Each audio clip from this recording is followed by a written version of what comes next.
We forgot to coop them up. We forgot to lock the coop and the electric was off. Okay, so let me give you a quick tour of this setup. Here we go. This is what we've got going on. Good morning, you guys. I am headed outside. There we go. Okay, headed outside to move our chickens today. I wanted to talk to you guys a little bit about our chickens and our setup and what we're learning along the way. It feels really incredible for November. I mean, I'm in a t-shirt and just like, it's just beautiful. All right, so this setup, we have had a lot of people saying that our chickens were gonna get eaten and they were gonna die.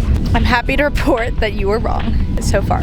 So far, so good. And actually, the other night, we forgot to coop them up. We forgot to lock the coop and the electric was off and they were fine. So I guess after like 2 months of this electric netting, the predators have learned not to mess with us. Okay, so let me give you a quick tour of this setup before we move it, and then I'll explain why we're gonna move it. I almost just touched this fence, which would have probably been pretty comical and resulted in an electric shock for sure. Here we go. This is what we've got going on.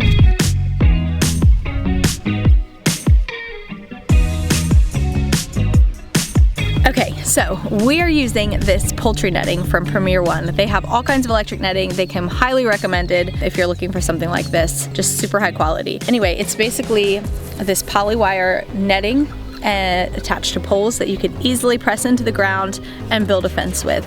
The poultry netting has specific spacing designed to keep birds in. It's pretty amazing. It's like 100 feet total. So we're using one for now because that seems to be enough for our birds. The idea is that this is a mobile fence and we can move it around our property. I'll show you why in a minute. The key to this fencing is actually this thing. This is a solar powered energizer. So this solar panel charges the battery. The battery then connects grounded into the ground and then it connects to the fencing. You turn it on and it sends an electric current through the fence, which will create obviously an electric shock when it's touched by any sort of predator. It doesn't actually bother the chickens because of their feathers. They're insulated. So we noticed that the little chicks were going in and out of the fencing because they weren't getting shocked. But it will keep predators out. It'll keep our dogs out. It'll keep kids out. And it will keep the birds in. They actually respect the netting, and so they do stay within there. This has been really great because it does allow us that peace of mind at night to know that nothing's gonna mess with them. This thing is on through the night. I've seen my dogs have actually touched it once or twice and it is enough to send them running. We know that there's nothing gonna really try to get through this, over it. As soon as they feel that shock, they're booking it. So that's kind of our #1 safety measure and it's amazing.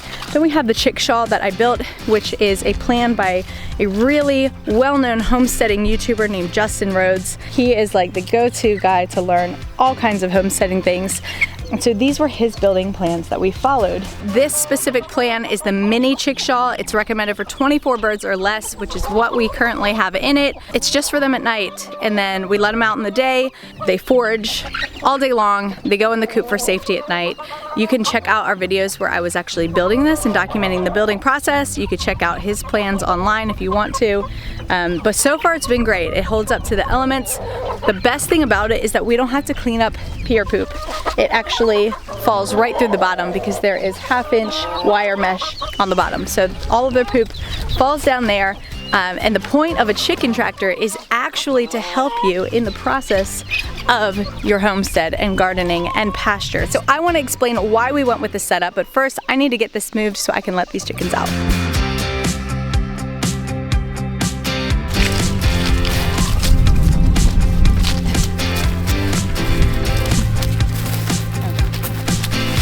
Okay, before I get this set up, I wanted to show you guys why this is the way we're choosing to do it.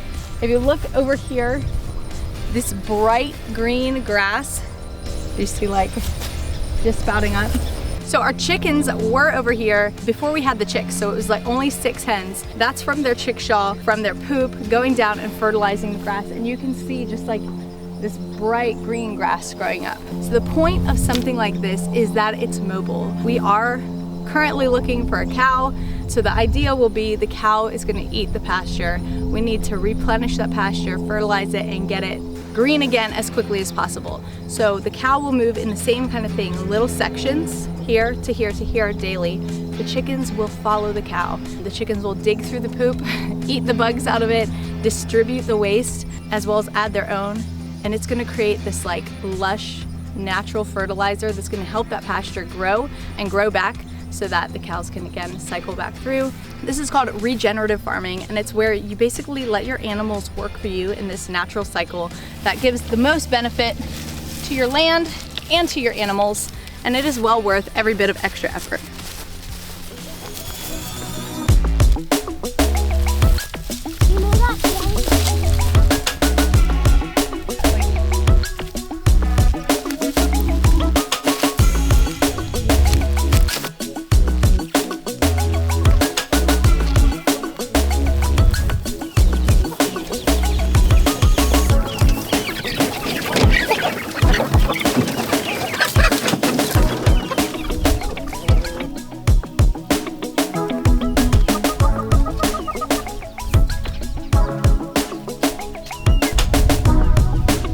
Okay, fence is up. Now I gotta put the chickens in it. So I'm just gonna peel back these 2 layers, which last time we did this, we said we should have probably put the coop in and then built the fence around it.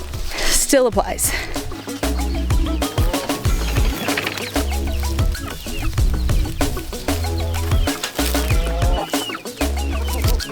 Someone once told me that raccoons can open these. And I said, if a raccoon can open both of these at the same time, they deserve all the chickens in here. It's a buffet, have at it. You win. Hi, hi, hi.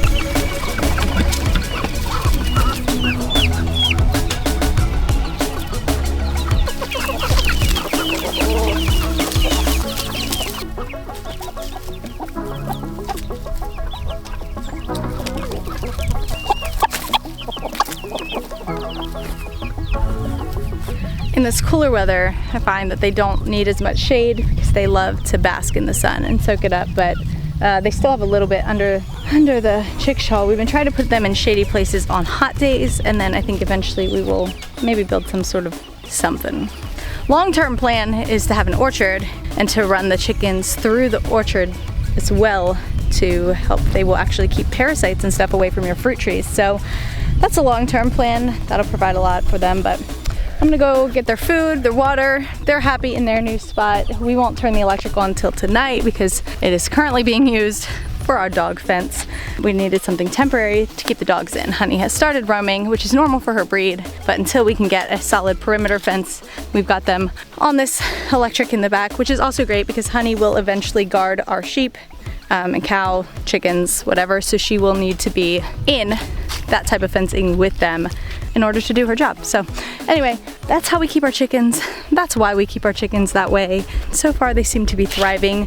We only had 6 laying hens and they've all been molting. This time of year they molt and then they stop laying. I'm happy to report that one of them has started laying again. The other ones are still in their molt cycle, so we'll see.